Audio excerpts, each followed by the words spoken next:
یہ مستحاضے کا اعتکاف کا بیان بعض نسخوں میں ہے الاعتکافی للمستحاضتی، دونوں طرح کے ابواب نسخوں میں ملتے ہیں۔ مستحاضہ جیسے کہ حکم جمہور میں نے بیان کر دیا، مستحاضہ اعتکاف میں نہیں بیٹھ سکتی، نہ ہی حائضہ۔ ہاں البتہ اگر مستحاضہ معذورہ ہیں، ایک ہے مستحاضہ دائمہ، ایک ہے مستحاضہ عارضہ۔ عارضہ کا تو کیا وقتی مستحاضہ، جیسے بخار آ جاتا ہے آپ کو، بخار آ گیا بس دائمی بخار نہیں ہے، وہ عارضی بخار ہے، یعنی مستحاضہ ہو گئی کسی علت کی وجہ سے، تو وہ مستحاضہ معذورہ کا حکم رکھتی ہے۔ کیا حکم رکھتی ہیں؟ معذورہ۔ کیسے معذورہ کا حکم رکھتی ہیں؟ جس طریقے سے معذور کے لیے حکم دیا بیان کیا جاتا ہے، اس طریقے سے یہاں بھی بیان کیا جائے گا۔ یعنی سلسلۃ البول والوں کو بولتے نہیں بولتے عربی جیسا، سلسلۃ البول والوں کو بوقت نماز آپ کیا کر لیا کریں؟ وضو کر لیا کریں، اور جو جگہ پر بول ٹپک گیا ہے اسے دھو لیا کریں، اس ناپاک جگہ کو پاک کر لیا کریں۔ جس طریقے سے کہا جاتا ہے اسی طریقے سے ان کو بھی کیا کہا جائے گا کہ آپ کیا کر لیا کریں؟ آپ اچھی طریقے سے ناپاک جگہ کو صاف کر لیا کریں، اور کر کے آپ اپنا اعتکاف میں بیٹھ جایا کریں۔ علماء یہ فرماتے ہیں اگر اعتکاف نفلی ہے تو نہ بیٹھیں، اگر انہوں نے منت مانی ہے تو اس طرح کے عمل کر کے وہ بیٹھ سکتی ہیں۔ تو اس لیے اس بات کا خاص طور پر خیال رکھنا چاہیے کہ کیا مستحاضہ ہے وہ دیکھ کر فتویٰ دیا جائے گا، ورنہ احتیاط یہ ہے کہ ہرگز ان اوقات میں نہ بیٹھا کریں، اس لیے کہ بعض مرتبہ یقینی بھی ہوتا ہے، غیر یقینی بھی ہوتا ہے۔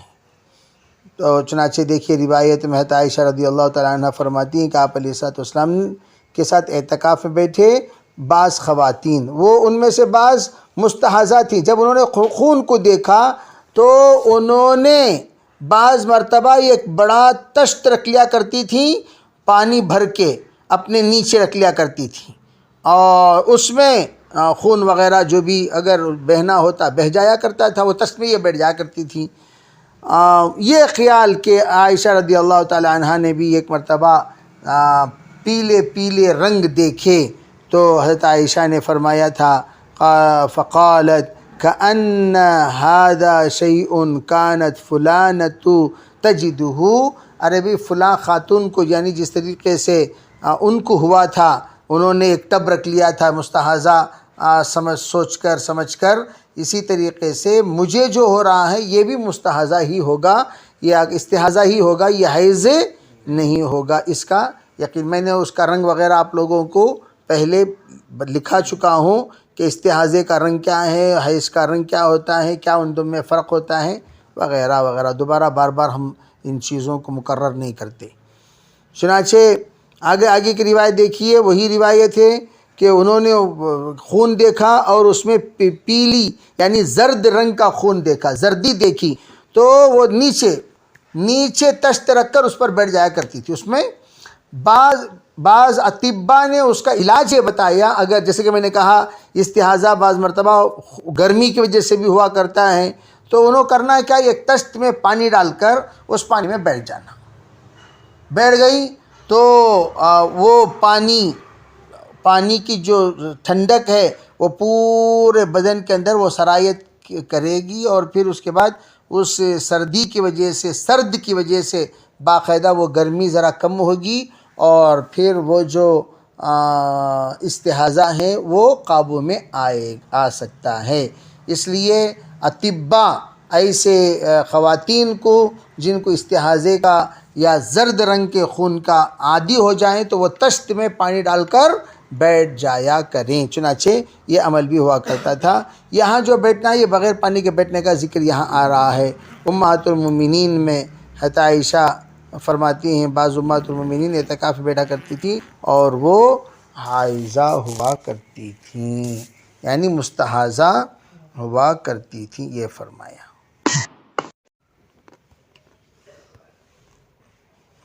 جی پڑھیے.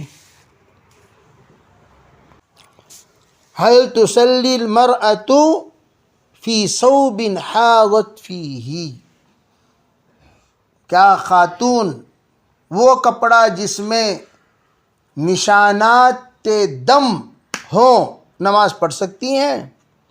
اب وہ معاملہ یہ ہوتا تھا کہ اس زمانے میں کپڑوں کی بڑی قلت ہوتی تھی.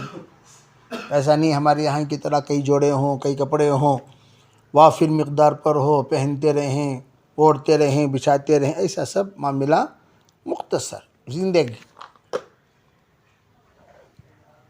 جتنی ضرورت اتنی زندگی ہوا کرتی تھی. خواہشات والی زندگی نہیں، ضروریات والی زندگی. سوال پیدا ہوا اسی لیے تو کہا بالکل کر سکتے ہیں، بشرطے کہ اسے جو دم فوق معفو عنہ مقدار ہو، فوق معفو عنہ مقدار، اسے دھو لیا کریں. تحت معفو عنہ مقدار ہے تو پھر اس کے ساتھ نماز پڑھ سکتی ہیں، کوئی حرج نہیں. یعنی اتنی مقدار جو معاف ہے نماز میں پڑھ سکتے ہیں، اتنی مقدار جو معاف نہیں ہے اس میں نہیں پڑھ سکتے. چنانچہ حضرت عائشہ فرماتی ہیں رضی اللہ تعالی عنہ، کان احدانا، ہم میں سے کوئی کسی کے پاس ایک ہی کپ، دیکھو نہیں ہوتا تھا سوائے ایک کپڑے کے. ہمارے خواتین کو یہ سب روایتیں سنانی چاہیے، ہے نا بھائی.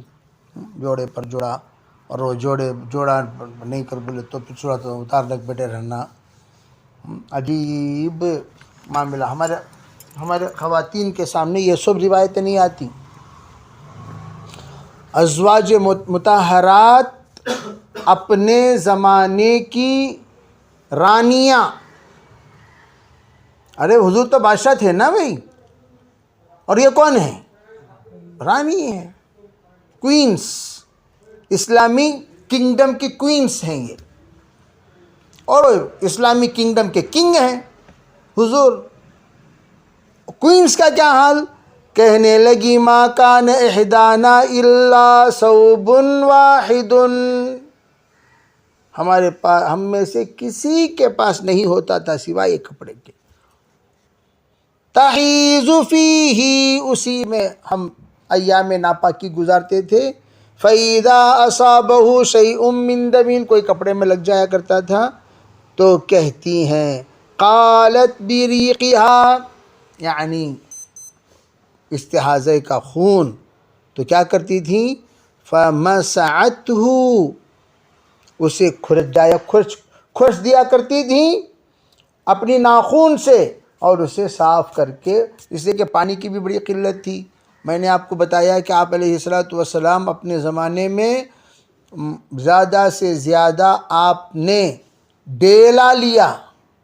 ڈیلا کیوں لیا؟ اس لیے کہ پانی ہی نہیں ہوتا تھا. پانی نہیں ہوتا تھا، ڈیلا لیا کرتے تھے. پانی کی انتہائی قلت. مسجد قباء والوں کی اللہ نے تعریف اسی لیے فرمائی کہ انہوں نے پانی کے ساتھ ڈیلا استعمال کیا، تو اس کو یہاں بیان فرماتے ہیں. جی. باب الطيب للمرأة عند غسلها من المحيض. وبه قال حدثنا عبد الله بن عبد الوهاب قال حدثنا حماد بن زيد عن أيوب عن حفصة عن أم عطية رضي الله تعالى عنها وعنهم قالت كنا ننهى أن نحد على ميت فوق 3 إلا على زوج 4 أشهر و10 ولا نكتحل ولا نطيب ولا نلبس ثوبا مصبوغا إلا ثوب عشب. وقد رخص لنا عند الطهر إذا اغتسلت إحدانا من محيضها في نبذة من كست أظفار. وكنا ننهى عن اتباع الجنائز. رواه هشام بن حسان عن حفصة أن أم عطية رضي الله تعالى عنها عن النبي صلى الله عليه وسلم